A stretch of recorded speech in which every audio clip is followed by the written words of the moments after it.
Bismillahirrahmanirrahim. Assalamualaikum warahmatullahi wabarakatuh. Bertemu kembali kita di dalam pembelajaran bahasa kitab suci Al-Quran Karim. Bila kita membaca Al-Quran, selagi banyak kita ada persoalan berkenaan dengan bentuk perkataan, sebagai cepat kita belajar sebenarnya. Itulah petua yang sebaik-baiknya yang kita boleh pegang bila kita baca Quran. Kalau boleh, setiap perkataan yang kita lalui itu, kita ada persoalan, dan persoalan itu kita cari jawapan kalau boleh, insya-Allah. Ayat Al-Quran yang diturunkan oleh Allah Subhanahu Wa Taala itu untuk kita berfikir dan untuk kita merenung maknanya. Jadi apabila kita mempelajari bahasa Al-Quran, biasanya kita akan tertanya ya, ada perkataan contohnya daripada surah Al-Bayyinah misalnya, lam yakunil ladzina kafaru min ahlil kitab. Al-kitab, kita tahulah Alkitab itu maksudnya kitab lah, buku ya, Alkitab. Dan dalam ayat yang sama kita jumpa perkataan kutub, ahlil kitab, utul kitab. Kemudian ada perkataan kutub. Ketiga-tiga perkataan ini sebenarnya datang daripada kata dasar yang sama ya, kafta dan ba, dan bermaksud buku, kitab, buku ya. Jadi apakah maksud kutub ini, perubahan bentuk perkataan daripada kitab kepada kutub ini? Baik. Ini kita namakan dia sebagai jamak ya. Jamak ataupun dalam bahasa Inggeris kita sebut sebagai plural. Maksudnya perkataan Al-Kitab ini satu buku, dan perkataan kutub ini banyak buku. Kutubun, banyak buku. Contoh lain ialah tengok perkataan yang selalu kita baca di dalam doa iftitah kita ya. Wajjahtu wajhiya lilladzi fataras samawati wal arda hanifan. Hanifan ya, hanif. Yang kita sebut dalam doa itu ialah hanifan musliman. Jadi hanifan itu perkataannya sama sahaja dengan hunafa di dalam surah Al-Bayyinah. Mukhlisina lahuddina hunafa. Cuma hunafa ini adalah jamak ya, dan satunya hanif. Hanif tu seorang, hunafa tu ramai-ramai. Jadi perkataan ini dikenali sebagai jamak ataupun plural. Baik, contoh lainnya al-kafirun. Apa yang kita pelajari sebelum ini ialah perkataan kafirun ini berasal daripada kata dasar kafa dan ra ya. Dari keluar daripada fa'il madhi kafara, kemudian jatuh kepada wazan nombor 1, dan dia kafirun, al-kafir. Jadi dia ismul fa'il atau nama kata nama pelaku, kafir, orang yang kafir. Jadi kita tengok hari ni dia bukan kafir tetapi kafirun. Ada waw dan nun di akhir tu, perhatikan ya. Ada waw dan nun ni. Jadi waw dan nun ini menunjukkan perkataan ini adalah jamak ya. Waw ini menunjukkan dia jamak. Waw ini ya menunjukkan perkataan ini dijamakkan ya. Jadi waw ini adalah dikenali sebagai simbol jamaknya ya. Al-kafir, kalau ramai-ramainya kita sebut al-kafirun ya. Al-kafirun, ramailah. Kalau al-muslimu, al-muslimun. Al-munafiqu, al-munafiqun. Wow, itulah tanda jamaknya. Ramai orang bertukar dengan perkataan ta'budun. Dia kata wow ni juga wow ni jamak. Wow di dalam fa'il mudhari' ta'budun ini ataupun dalam fa'il madhi ya. Wow dalam kata perbuatan ataupun kata kerja, verb, wow ini dia mewakili pelaku ramai. Dia bukan wow jamak, dia pelaku. Wow ni wow pelaku. Manakala waw di dalam perkataan ataupun kata nama al-kafirun ya, noun ini, waw ini dia bermakna jamak. Dalam fa'il madhi atau fa'il mudhari', waw adalah pelaku, simbol pelaku yang merujuk kepada ramai. Kena ingat tu ya, ramai orang keliru. Jadi waw di dalam kata nama biasa dia adalah jamak, menunjukkan benda tu banyak, plural. Manakala waw dalam fa'il madhi dan fa'il mudhari' juga fa'il amar, waw itu adalah dhamir pelaku yang merujuk kepada ramai. Jadi al-kafirun ini adalah jamak. Waw ini adalah tandanya. Waw al-kafirun. Contoh lain ialah abidun. Abidun juga adalah kata nama pelaku yang kita belajar dulu. Abada ya'budu, lepas tu kalau nak katakan dia menyembah, abidun. Abid satunya, kalau beramai abidun. Wow, itu menunjukkan ramai. Ramai orang-orang yang menyembah. Kalau seorang, abidun tanpa waw dan nun. Kita tengok lagi perkataan lain. Alam nashrah laka sadrak. Alam nashrah laka sadrak. Cuba perhatikan perkataan sadrak. Sadrak, ya? Sadrak. Tidakkah kami melapangkan untuk engkau dada engkau, wahai Muhammad? Dada, sadrak. Jadi sadrun, ya, tak berbaris itu tak apa, dia perkataan dia ialah sadr, itu dada, hati, ya. Jadi perkataan sadr ini dah hati ataupun dada. Kalau kita tengok dalam surah An-Nas pula, kalau kita baca qul a'udzu birabbin nas, lepas tu ada ayat bawah ni, alladzi yuwaswisu fi sudurin nas. Sudurin nas. Ya, perkataan yang ini sadr. Yang ini sudur. Perkataan ini adalah perkataan yang sama. Maknanya makna sama. Cuma apa bezanya? Sadr adalah kata tunggal, sudur adalah banyak ataupun dikenali sebagai jamak, ya. Maknanya yang ini dada, yang ini dada-dada ataupun hati-hati manusia. Dimasukkan dengan dada ni adalah hati, sebab hati kita berada pada dada kita, ya. Bukan dada yang luar ni, ini hati. Itu ilmu balaghah yang kita akan belajar akan datang insya-Allah, bila kalau dipanjangkan umur insya-Allah. Itu antara contohnya. Contoh lagi adalah jamak. Contohnya kita katakan di dalam surah An-Nas ini, qul a'udzu birabbin nas. An-nas, kita jumpa dalam ayat lain bukan An-Nas, Al-Insan. Contohnya dalam surah Al-Asr, wal 'asri innal insana lafi khusra. Insan. Apa beza antara insan dengan nas? Insan itu ialah tunggal, seorang insan. Kalau ramai insan, ramai manusia, people, kita panggil An-Nas. Qul a'udzu birabbin nas. Contoh lagi adalah as-salihat. As-salihat ini ialah amalan-amalan yang baik. Wa amilus salihat. Ini pun di antara perkataan yang menunjukkan jamak ataupun plural, di mana tanda pluralnya adalah ditambahkan dengan alif dan ta di akhir ini, ya. As-salihat. Kalau perkataan al-muslimah jadi al-muslimat, al-mu'minah, al-mu'minat. Alif dan ta di akhir ini adalah tanda perkataan itu adalah plural ataupun jamak, ya. Baik. Perkataan dalam Quran ini boleh kita rumuskan, dia ada 3 jenis, ya. Kita bahagikan kata nama itu kepada beberapa bentuk dalam bentuk bilangan dia, ya. Yang pertama, kalau dalam bentuk tunggal, kata nama saja. Ini kata nama saja, ya. Ini kata nama saja ataupun noun saja, dia tak terlibat dengan verb, ya. Verb tak ada, jamak-jamak. Jangan bertukar. Verb itu walaupun dia ada yang untuk ramai, tapi kita tak panggil dia jamak, kita panggil dia tu pelaku, simbol pelaku ataupun orang yang melakukan. Tak terlibat jamak ataupun tidak tu, ya. Jadi kita hanya melibatkan kata nama sahaja, benda, nama orang dan sebagainya lah, ya. Jadi kata nama dalam bahasa Arab ni dia ada 3 kategori. Yang pertama, ada yang tunggal. Tunggal itu adalah satu, ataupun disebut dalam bahasa Arab sebagai mufrad.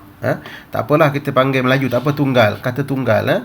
Ada yang dua. Ada dua. Bahasa Arab ni dia ada perkataan yang bermaksud dua. Ada simbol dia dual tu. Dua. Dua maknanya nak kata berdua. Dia ada.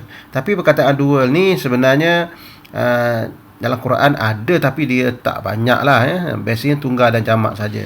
Yang ketiga, jamak. Jamak ini adalah perkataan itu lebih daripada dua. Jadi kalau tunggal satu, kalau dua tu maksudnya dua, kalau jamak tu maksudnya bila dia lebih daripada dua, lebih daripada dua, maksudnya 3, 4 dan 5 semua itu dipanggil jamak. Untuk pelajaran kita, ya, berkenaan dengan jamak ni, kita akan tumpukan kepada jamak saja. Manakala dua ni kita akan sentuh sikit saja. Manakala tunggal ni tak perlu tersentuh lah, ya. Maknanya kalau perkataan itu tidak jamak dan tidak dua, maka automatik ditunggal lah. Baik, kita start dengan dua dulu. Macam mana nak kenal perkataan itu dua? Baik. Sebelum kita mengenali perkataan itu dua, baik kita belajar apakah dua dalam bahasa Arab. Apa yang dimaksudkan dengan dua? Dua dalam bahasa Arab ialah isnan. Isnani, ya. Ini dua. Nombor dua, isnani. Kalau nombor satu, wahid. Kalau nombor dua, isnani. Ataupun juga kita dengar juga bukan isnani. Kadang-kadang kita jumpa isnaini. Kadang-kadang kita jumpa isnaini. Isnaini. Dua-dua sekali kita pernah jumpa. Isnani ataupun isnaini. Iz arsalna ilaihi muthnaini. Dua. Isnani pun dua juga. Jadi itu nombor dua. Untuk mengatakan perkataan itu dua, di dalam bahasa Al-Quran kita tak payah guna isnani, kita guna simbol di akhir ni. Ambil simbol di akhirnya, iaitu alif nun ataupun ya nun. Nanti kita akan belajar pada pelajaran akan datang macam mana alif itu berubah menjadi ya. Dia ada beberapa i'rab, insya-Allah kita belajar kemudian insya-Allah. Yang untuk hari ini kita belajar saja dia punya alif nun dan ya nun tu. Jadi untuk mengatakan perkataan itu dua, kita ambil dia punya simbol alif nun di akhir nombor dua tu. Muslimun, seorang muslim. Bila kita nak kata dua orang muslim, kita ambil je tanda alif nun di akhir isnan ini, letak kat sini. Jadi contohnya letak kat situ je, buanglah dhammah tu. Jadi bacanya muslimani, dah jadi dua orang dah. Itu cara dia. Jadi muslimani. Kadang-kadang tu kita bunyi dalam Quran ada juga muslimai ni, di mana ya ni alif ni tukar kepada ya. Rabbana ja'alna muslimaini dalam surah Al-Baqarah tu kan. Jadi dia ada dua simbol tu. Kita akan belajar bezakan dua simbol tu pada pelajaran yang akan datang insya-Allah. Jadi simbol itulah menunjukkan dua. Jadi senang aje. Dua, jadi tanda dual ataupun simbol perkataan itu adalah dua, disimbolkan dengan alif nun dan ya nun di akhir yang diambil daripada perkataan isnani ataupun isnaini. Kalau dua rakaat, kalau satu rakaat kita sebut apa? Satu rakaat kita sebut rakaatun, ya. Rakaatun.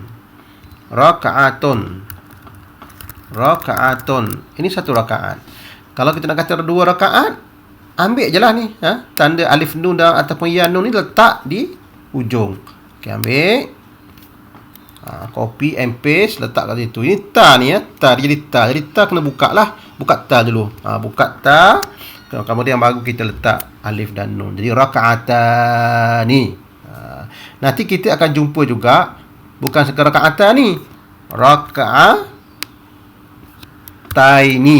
Yang kita sebut ni usalli fardhas subhi rakaataini. Jadi itu adalah tanda ataupun simbol untuk dual ataupun dua yang dikenali dalam bahasa Al-Quran ataupun dikenali dalam nahwu sebagai musanna.